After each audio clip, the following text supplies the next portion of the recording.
जय राधा माधव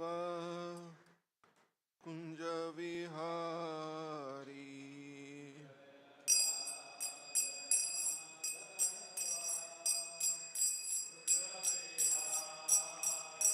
जय राधा माधव कुंज विहारी।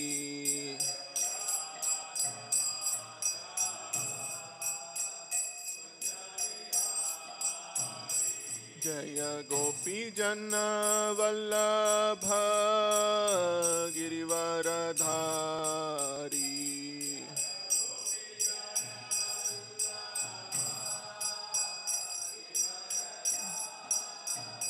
जय गोपी जन वल्लभ गिरिवरधारी।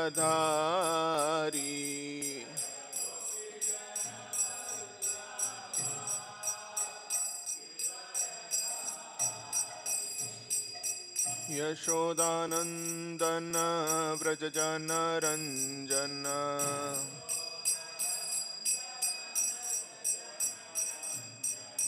यशोदानंदन व्रज जन रंजन।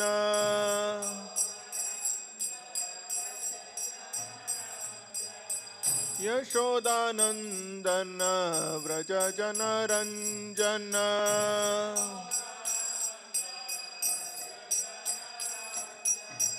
यमुना तीरावनचारी।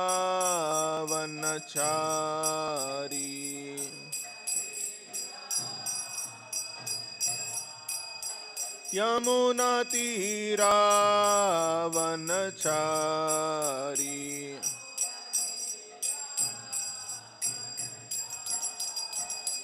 जय राधा माधव कुंज विहारी।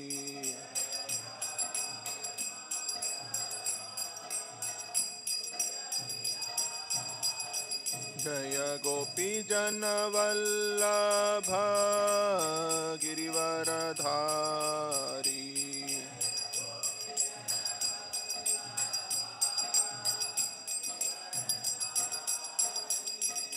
यशोदानंदन व्रज जन रंजन।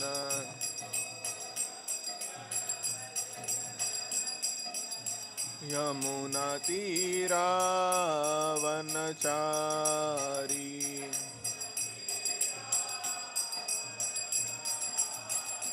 जय राधा माधव कुंज विहारी।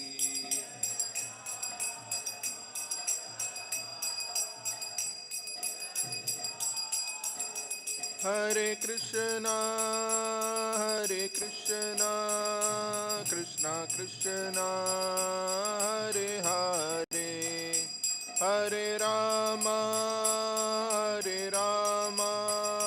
राम राम हरे हरे।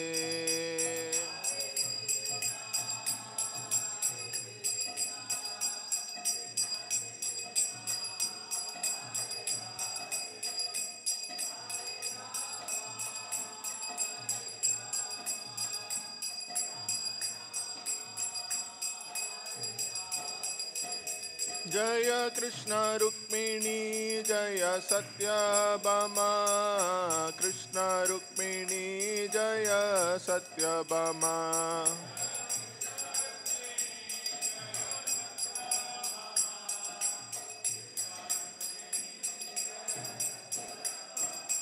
जय निताय गौरंग जय निताय गौरंग। निताय गौरंग जय निताय गौरंग।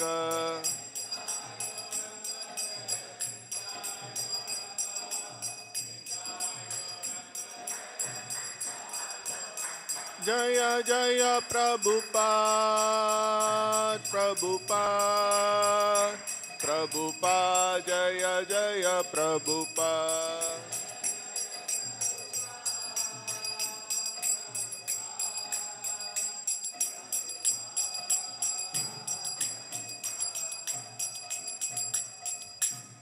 जय ओम विष्णुपाद परमहंस परिव्राजकाचार्य स्तोत्र शत Shri Srimad His Divine Grace Abhay Charanaravinda Bhakti Vedanta स्वामी शील प्रभुपाद की ग्रंथराज श्रीमद् भागवतम की जय।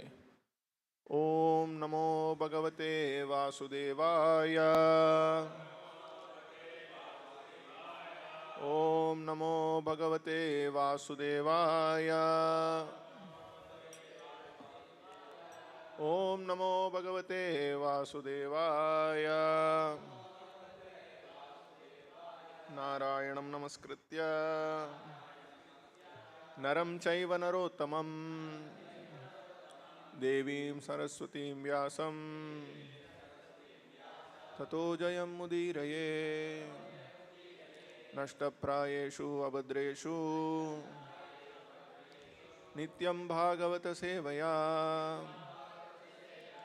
Bhagwati उत्तमश्लोके भक्तिर्भवति नैष्टिकी। Reading from Srimad-Bhagavatam, Canto 2, Chapter number 4, The Process of Creation, Text number 18. Kirata, Huna, Andhra, Pulinda, Pulkashaha. Kirata, Hunandra, Pulinda, Pulkasha. Abhira, Shumbaha, Yavanaha, Kashadayaha. Abhira, Shumbha, Yavana, Kashadayaha. Ye Anye Cha Papaha Yat Apashrayashrayaha. Yenye cha papa yadapashrayashrayaha. Shuddyanti tasmai prabhavishnave namaha. Shuddyanti tasmai prabhavishnave namaha. Kirata hunandra pulinda pulkasha. Abhira Shumba Yavana Kashadayaha. Yenye cha papa yadapashrayashrayaha. Shuddyanti tasmai prabhavishnave namaha. Kirata hunandra pulinda pulkasha. Abhira Shumba Yavana Kashadayaha. Yenye cha papa yadapashrayashrayaha. Shuddyanti tasmai prabhavishnave namaha.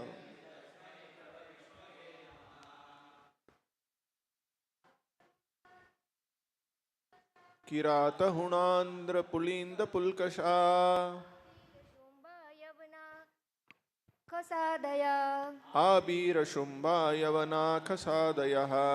Yene cha papa yad papa shraya shraya Yenye cha papa yadapashrayashrayaha. Shuddyanti tasme prabhavishnave namah Shuddyanti tasmai prabhavishnave namaha. Kirat हुणांद पुलिंद पुल्कषा Kirata hunandra pulinda pulkasha. Abir शुंभाय वनाक सादयः Abhira Shumba Yavana Kasadayaha. नीच पापाय तपाश्रयाश्रयः Yenye cha papa yadapashrayashrayaha. तस्मै प्रभु विष्णवे नमः Shuddyanti tasmai prabhavishnave namaha. Kirat होनांद्र पुलिंद पुल्कषा Kirata hunandra pulinda pulkasha. आबीर Shumbha यवना कषादयः Abhira Shumba Yavana Kasadayaha. यन्ये च पापा यदपाश्राश्रया Yenye cha papa yadapashrayashrayaha. शुद्धन्ति तस्मै प्रभविष्णवे नमः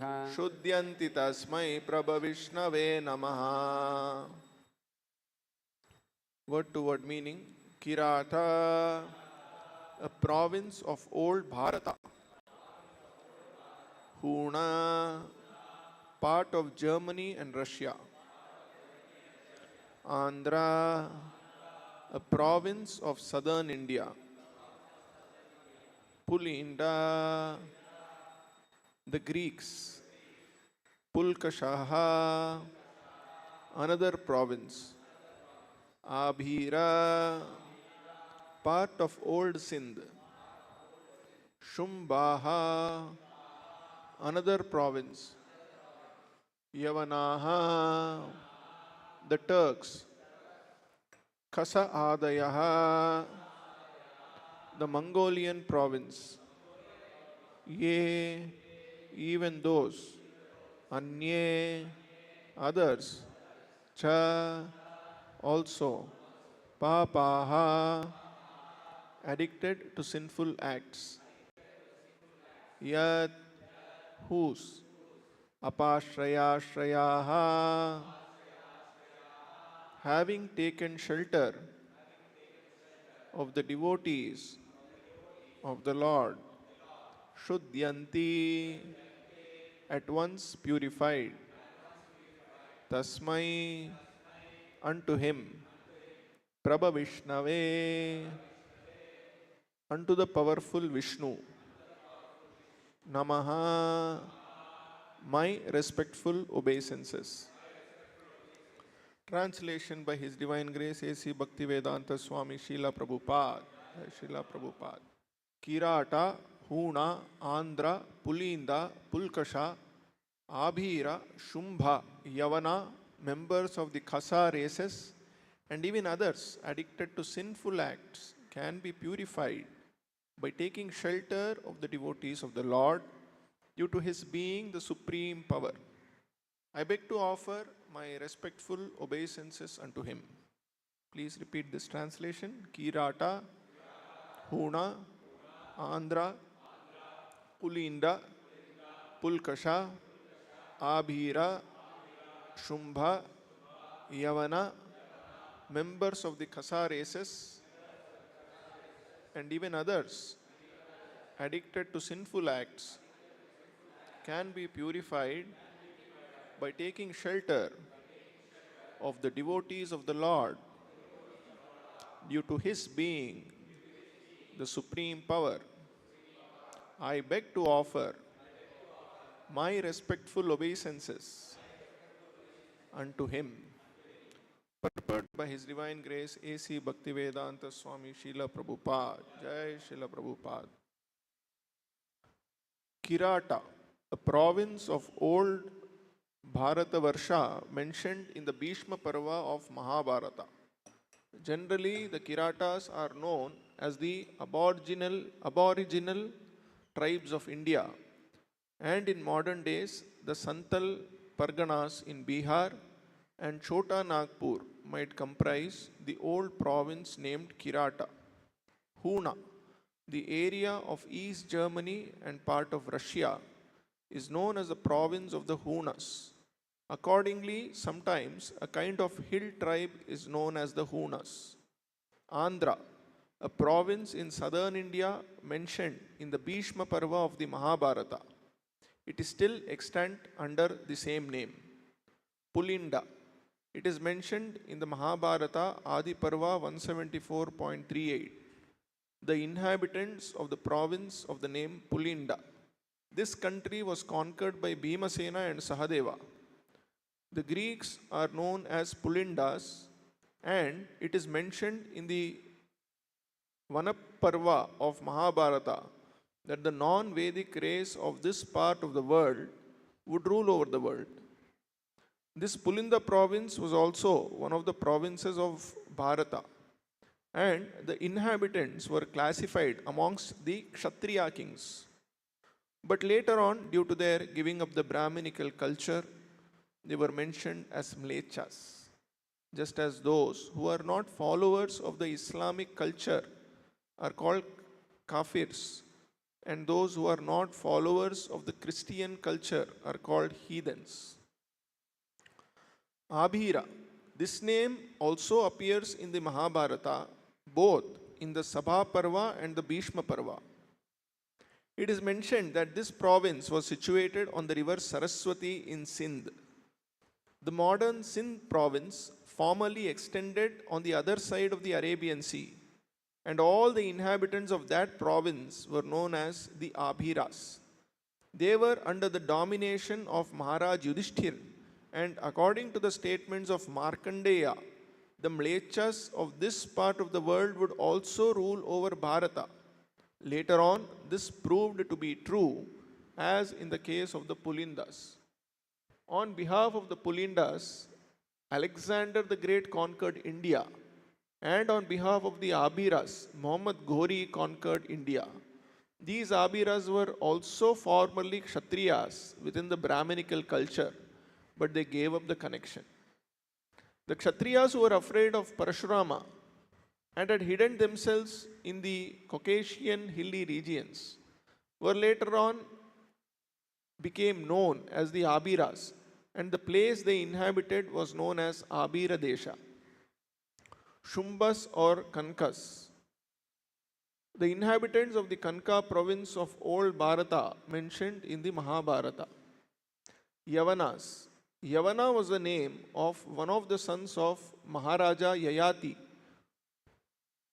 who was given the part of the world known as Turkey to rule.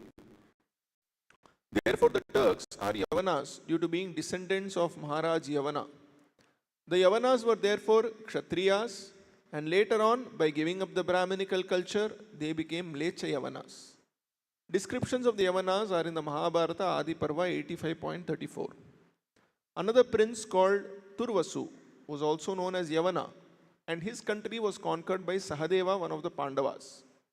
The western Yavana joined with Duryodhana in the battle of Kurukshetra under the pressure of Karna. It is also foretold that these Yavanas would also conquer India, and it proved to be true. Khasa, the inhabitants of the Khasadesha are mentioned in the Mahabharata Drona Parva. Those who have a stunted growth of hair on the upper lip are generally called Khasas. As such, the Khasa are the Mongolians, the Chinese, and others who are so designated. The above mentioned historical names are different nations of the world. Even those who are constantly engaged in sinful acts are all corrigible to the standard of perfect human beings if they take shelter of the devotees of the Lord.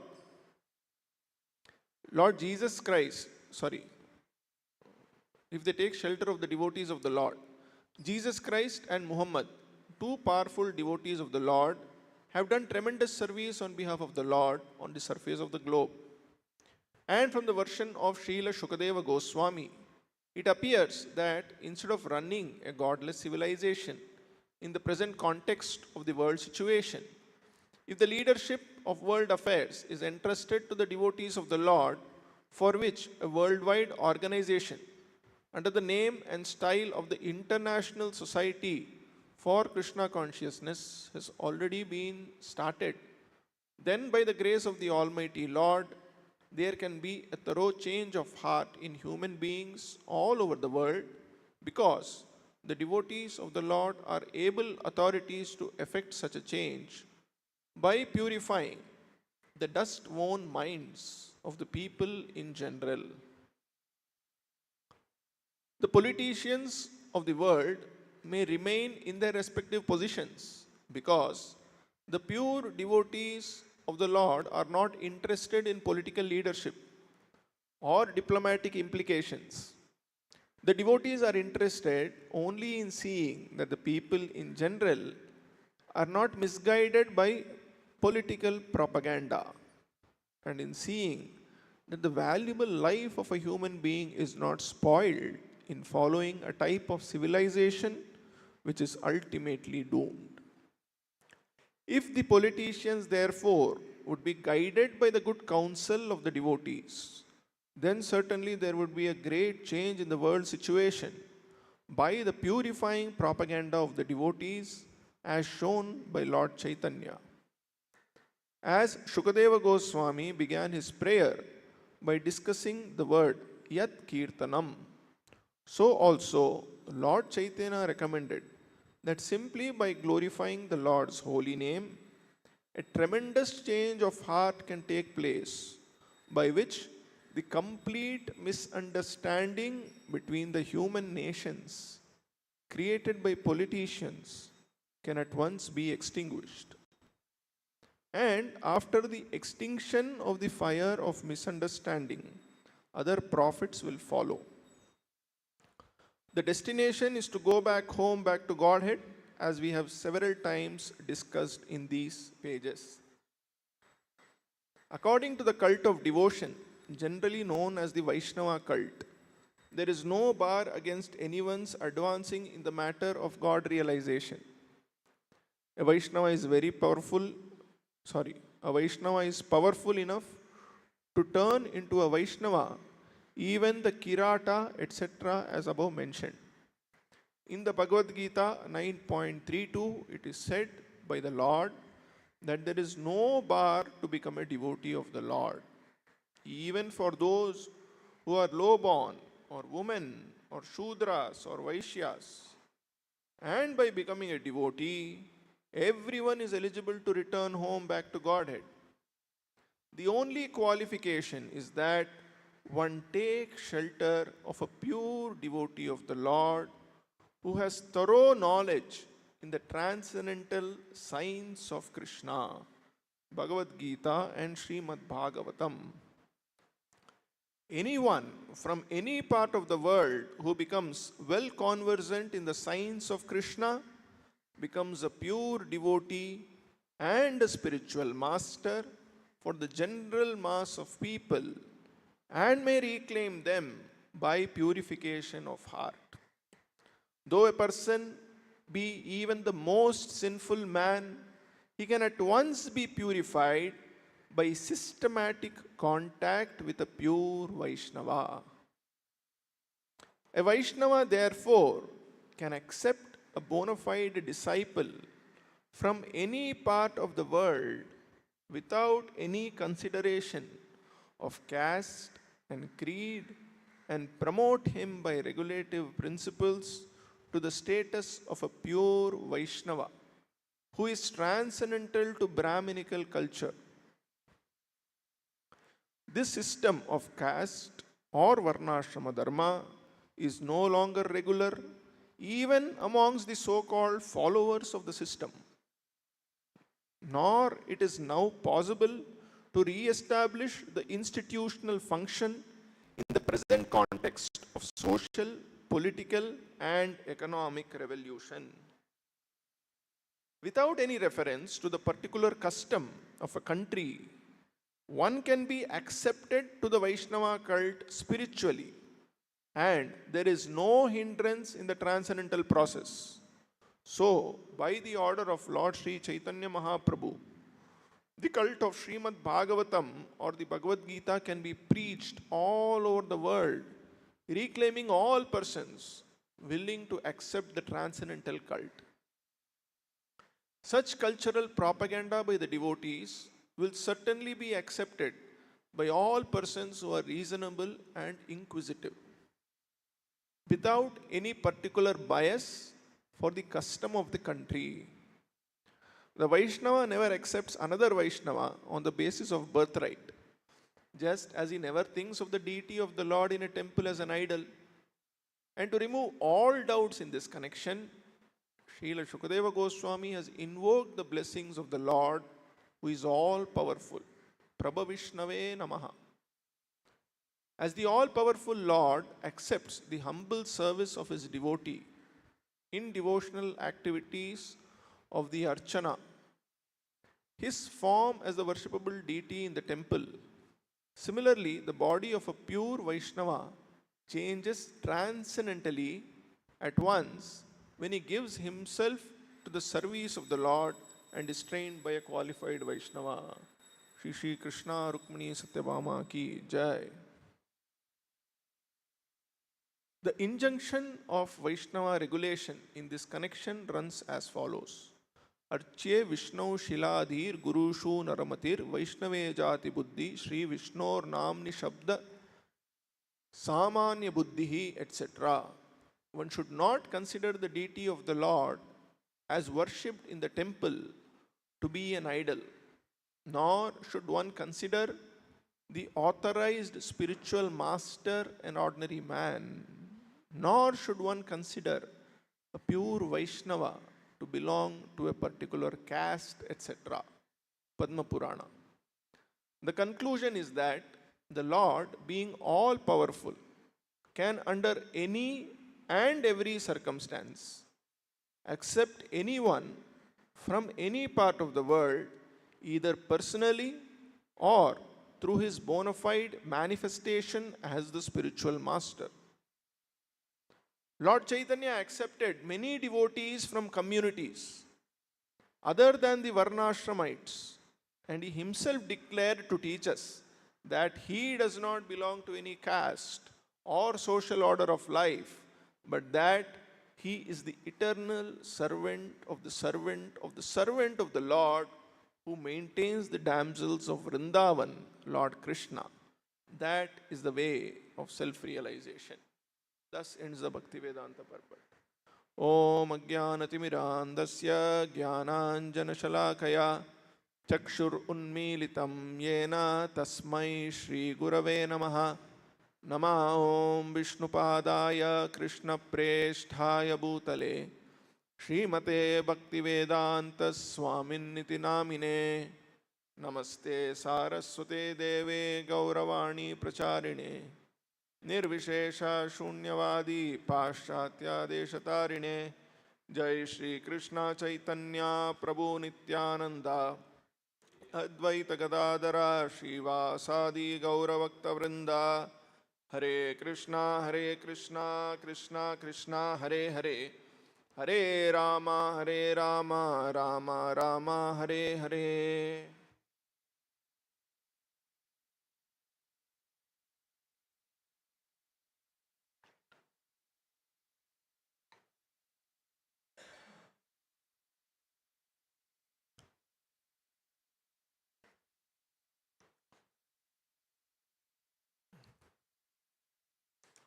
So nowadays we are seeing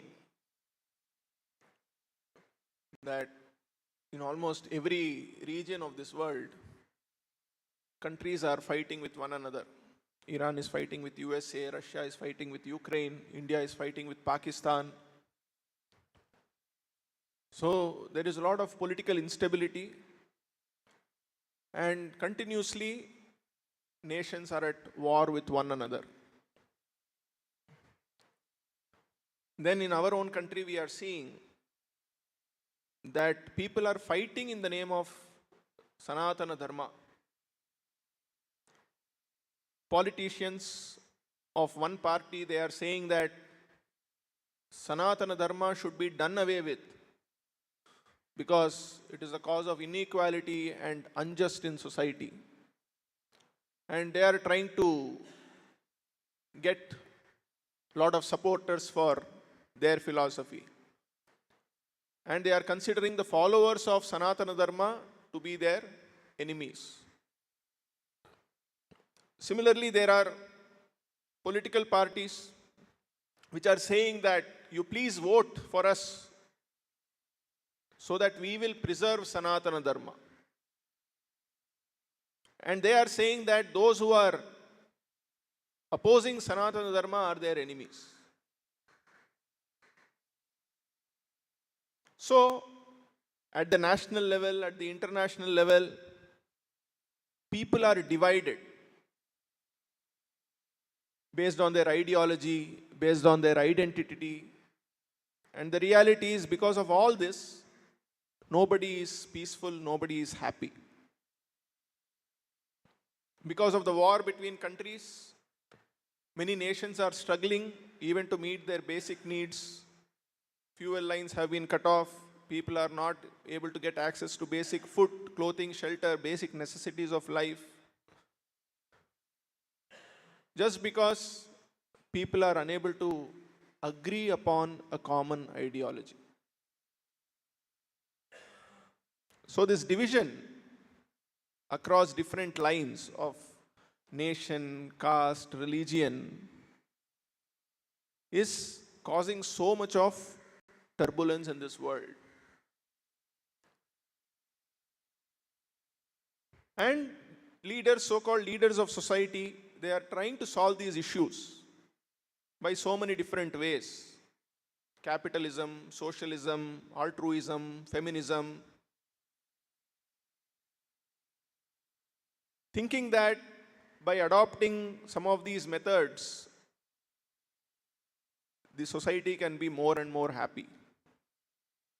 The needs of the people can be met, and if the desires of the people can be met, then people can be very peaceful and happy. And on this platform of satisfying the needs of that community or society, the leaders are thinking that they can bring happiness to society. The promise of the political party which is opposing Sanatana Dharma, and the promise of these political parties which are saying we support Sanatana Dharma, is one of satisfying the bodily needs or the material demands of that community.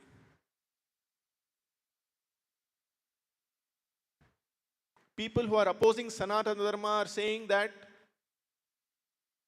the followers of Sanatana Dharma have conquered the resources. They have had unfair access to education, health, wealth, and power, because of which those who didn't have access to Sanatana Dharma are deprived of these advantages. And those parties who are in support of Sanatana Dharma, they are saying that if we don't preserve our Sanatana Dharma, then we will not have access to these resources. We will not have access to power. We will not have access to wealth. And so they are forming their own organizations where they say, let us all Hindus, let us come together, let us do business together. Let us have our own forums where we try to become more and more rich. But all these methods, they are not bringing any peace or happiness. Because, as Bhagavatam points out, and as Prabhupada is also pointing out in this purport, these are solutions which are being offered on a tottering platform, on the material platform. No amount of material possessions can give complete satisfaction to humanity. So all these solutions which are being proposed, either by the international leaders or the local politicians, is based on the misidentification that we are all these bodies. And therefore their solutions are also directed at satisfying the needs of these bodies. So all these solutions are not standing the test of time. For instance, many Western nations, European nations, they embraced capitalism in the 1900s, and that brought about a tremendous transformation in those countries. A lot of technology came up, a lot of large-scale production came up, material standards of living improved. But today we are seeing in these same Western countries, like France and US, they are saying that all these private entities have to be socialized. They have to come back to the control of the government.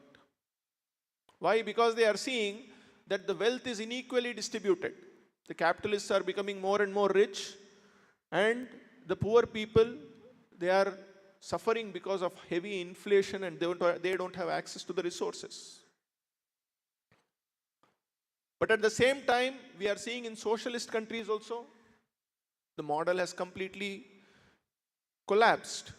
And these socialist countries are now encouraging private enterprise.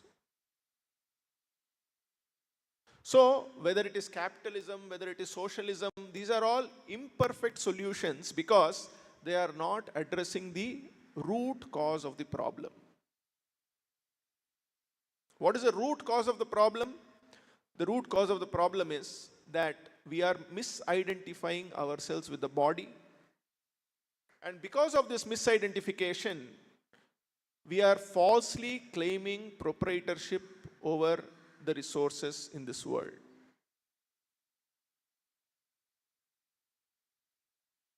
Krishna tells in the Bhagavad Gita that if one has to be peaceful, he has to understand three things. Bhoktaram yajna tapasam, sarvaloka maheshwaram, suhridam sarvabhutanam, gyatva mam shanti mrichati. If one has to be peaceful, one has to understand that I am not this body, I am a part and parcel of Krishna. And everything that is there in this world is not my property, it is Krishna's property. And only if this understanding is there, then one can experience that peace and satisfaction. So, the solution to all these problems which are created because of national disturbance or which are created because of political propaganda lies in educating the leaders in society and also the general mass of public to the philosophy of Krishna consciousness. And this philosophy is not restricted to a certain class of people. All sufferings in this world are caused because of our own actions. Whether it is scarcity, whether it is violence, whether it is war, whether it is lack of resources, all these sufferings are coming upon us because of our own sinful actions. And Shukadeva Goswami is pointing out here in this verse that no matter how sinful you may have been, it does not matter if you take shelter of Vishnu, who is all powerful, then you can be freed from all your sinful reactions. And freedom from sinful reactions means one can experience happiness and peace only when he is freed from all sinful reactions. And that freedom from sinful reactions is possible by coming in contact with Vishnu. So, in the Vedic culture, when society was organized on the basis of Varna and Ashrama, why were people more peaceful? Because they were aware that this system of Varnashrama Dharma, which today is seen as an unfair system of domination by one section of society over the other, was properly understood and practiced. The purpose of the Varnashrama Dharma, as pointed out in our scriptures, is for the satisfaction of Vishnu. The goal of the Varnashrama Dharma is to satisfy Lord Vishnu. So based on the guna and karma of the people, people were engaged based on their guna and karma in activities to satisfy Lord Vishnu. So if somebody had Brahminical qualities, his Brahminical qualities was engaged in satisfying Lord Vishnu. If somebody had very good administrative powers, his administrative powers were engaged in satisfying Lord Vishnu. If somebody was very enterprising, his enterprising abilities were engaged in the satisfaction of Lord Vishnu. And if somebody didn't have any of these qualities, then he could offer menial service for the satisfaction of Lord Vishnu. And because society was centered around Vishnu, no matter whether you are a Brahmana, Kshatriya, Vaishya or Shudra, because the center of all your activities was Vishnu, all sections of society were completely satisfied. Because this is our constitutional nature.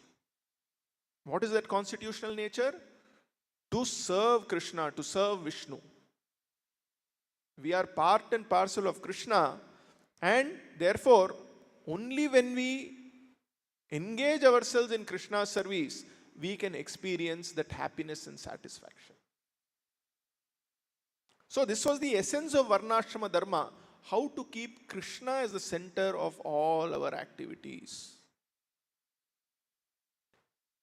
So in today's society, whether it is the followers of the so-called Varnashrama Dharma or the people who are not following Varnashrama Dharma, in both cases what is happening is the center is no longer Vishnu.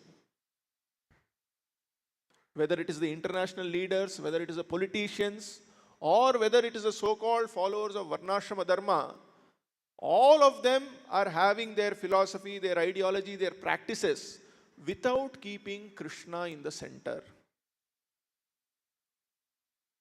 A Brahmin thinks, I am Brahmin, therefore I am superior.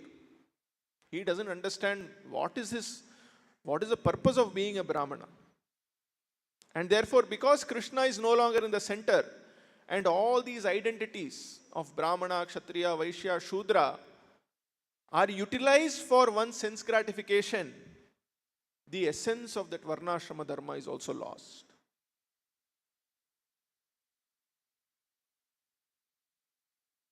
So, Shukadeva Goswami is pointing out here that even if you are out of this Varnashrama Dharma, if you are a Kirata, Hunandra, Pulinda, Pulkasha, these are all people who have stopped following the Varnashrama Dharma in spirit. Even such people can be purified simply if they are somehow or the other able to come in contact with Krishna.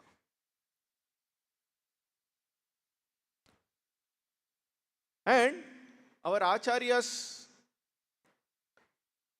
have devised so many methods by which they are trying to bring the masses of people into contact with Krishna.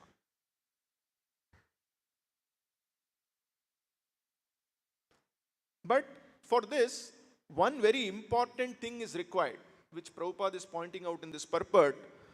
If somebody has to be purified by this process, then the first requirement is that he has to come in touch with a pure devotee of the Lord. Without coming in touch with a pure devotee of the Lord, it is not possible for somebody to benefit from this process.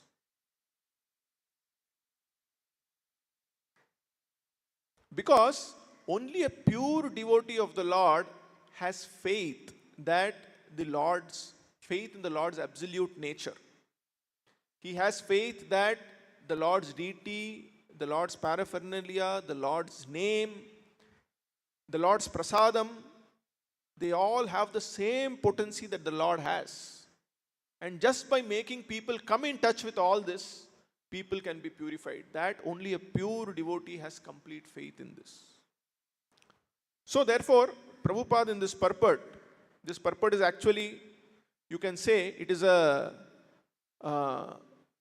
blueprint for how the entire world can be changed by the Krishna consciousness movement. This is what Prabhupada has given in this purport. And here he says that the entire world can benefit from the Krishna consciousness movement, and for that first they need to come in touch with a pure devotee of the Lord. Then somebody may say, why there are so many people who are giving Bhagavata Saptaha, so many people are doing Nama Sankirtana, so many people are, having their temples and worshipping. So what is the difference? Why it is so important to come in touch with a pure devotee of the Lord? Are they not following Sanatana Dharma? Are they not following Bhagavata Dharma? So there is, in the 6th canto of the Srimad-Bhagavatam, there is a conversation between the Yamadutas and Yama. When the Yamadutas try to take Ajamila, they are obstructed by the Vishnudutas and they are completely surprised. This has never happened to us. So they go to Yama to clarify what is happening here. And then in that discussion between Yama and the Yamadutas, the discussion on what is real dharma is being discussed. So there, Yamaraja says to the Yamadutas, the famous verse, Dharmam tu sakshat bhagavat pranitam navai vidur rashayo napi devaha na siddha mukya asura manushya kuto na vidyadar charanadayaha. Means real religious principles are enacted by the Supreme Personality of Godhead Although fully situated in the mode of goodness, even the great rishis who occupy the topmost planets cannot ascertain the real religious principles, nor can the demigods or the leaders of Siddhaloka, to say nothing of the asuras, ordinary human beings, vidyadharas and charanas.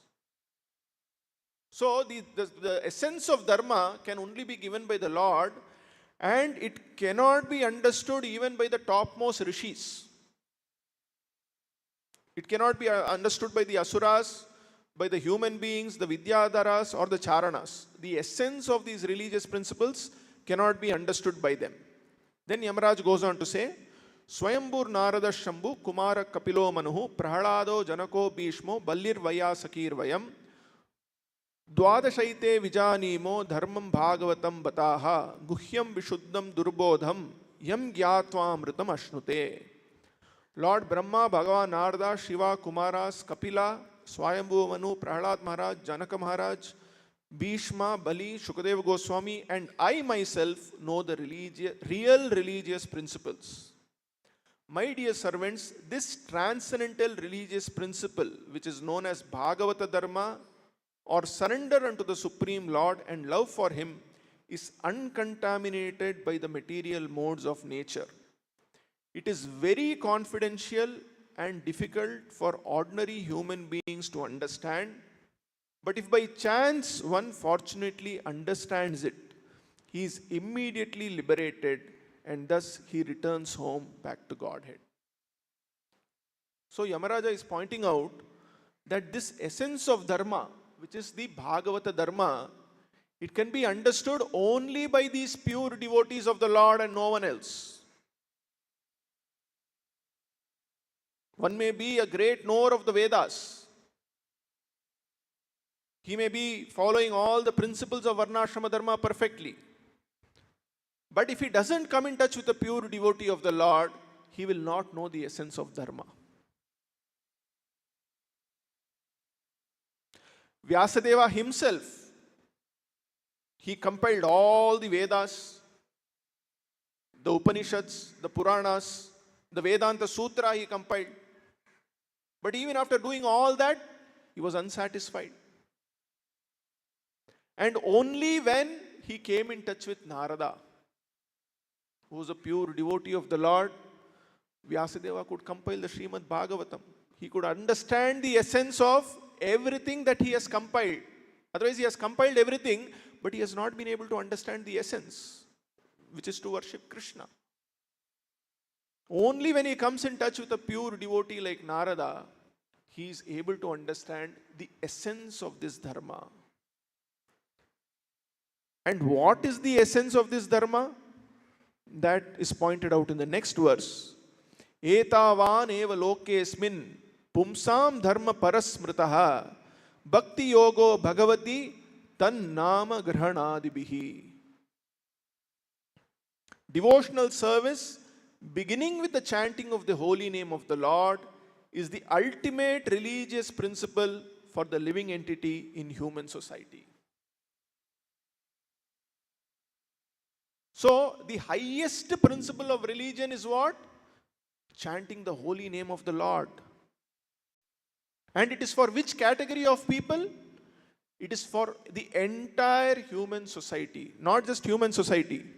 Etavan eva lokesmin pumsam dharma. Pumsa means all living entities in this material world. Lokesmin pumsaha. Not just humanity, all living entities.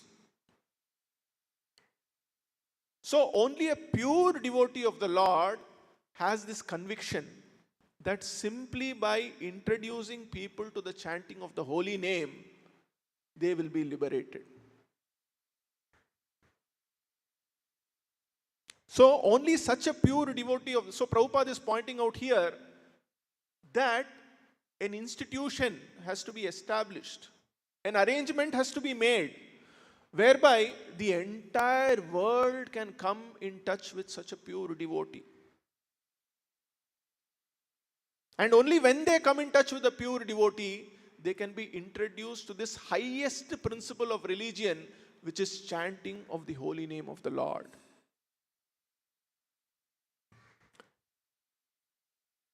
And Prabhupada is pointing out, there is another word, important line he says in this purport.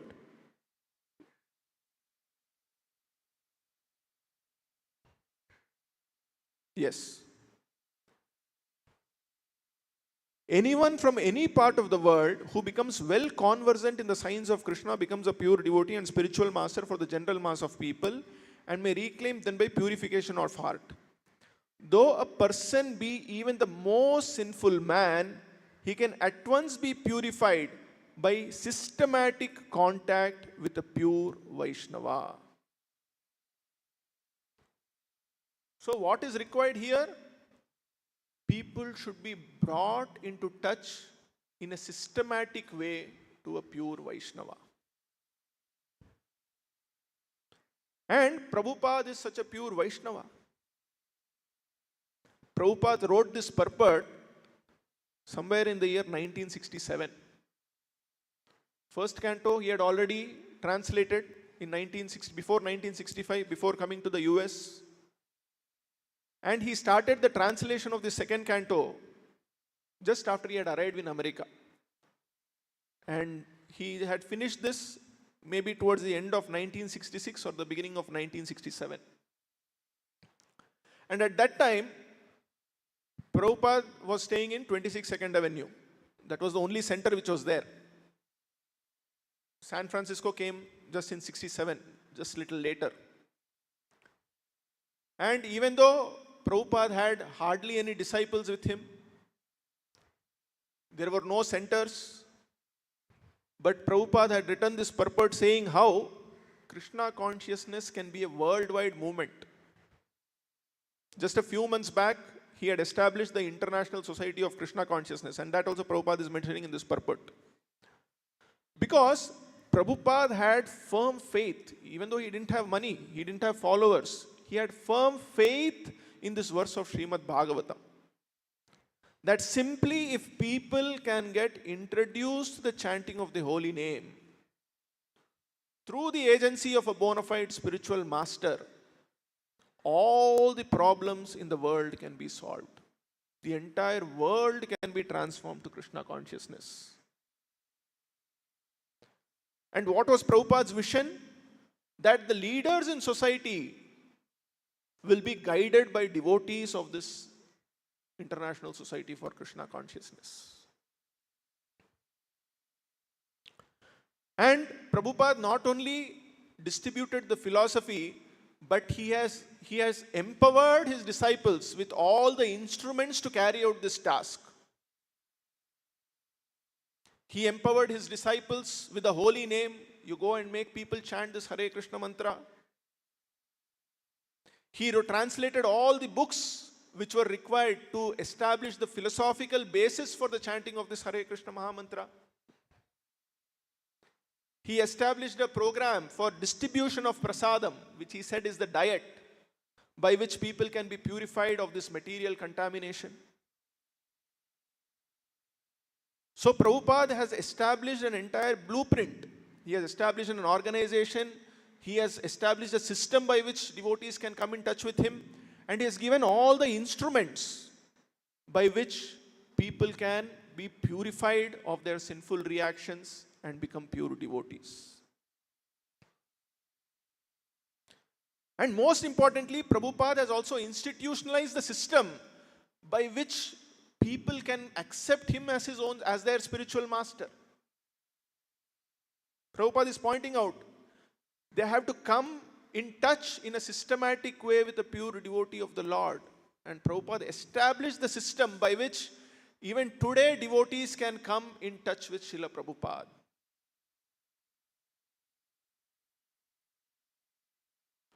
So, all that we need to do is we have to follow Prabhupada's instructions.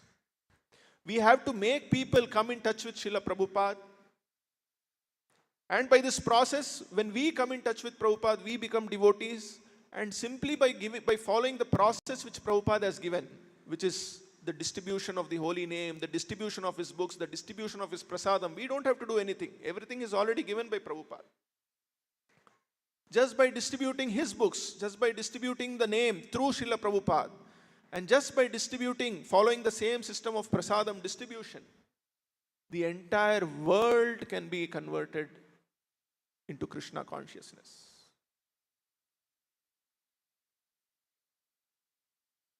So, this system, this instruction of Srila Shukadeva Goswami, where he is saying that all categories of people, whether they are part of the Varnashrama or not part of the Varnashrama, can be purified by the holy name, can be brought into a practical reality simply by adopting the process which Srila Prabhupada has given. And if this philosophy is known by so-called people who are opposing Sanatana Dharma or people who want to follow Sanatana Dharma, they just need to be educated of what is the essence of Sanatana Dharma. As Prabhupada pointed out, if there is a cataract in the eye, you don't remove the eye, you just have to remove the cataract. And Prabhupada said, this Krishna consciousness movement is removing the cataract from the eye. So all that we need to do is follow these processes which Prabhupada has given, and just by following this process, the entire world can become free from all sinful reactions and experience the peace and satisfaction that they are looking for. So we'll stop here. Grantaraj Srimad-Bhagavatam ki, Vishwaguru Srila Prabhupada ki Jai.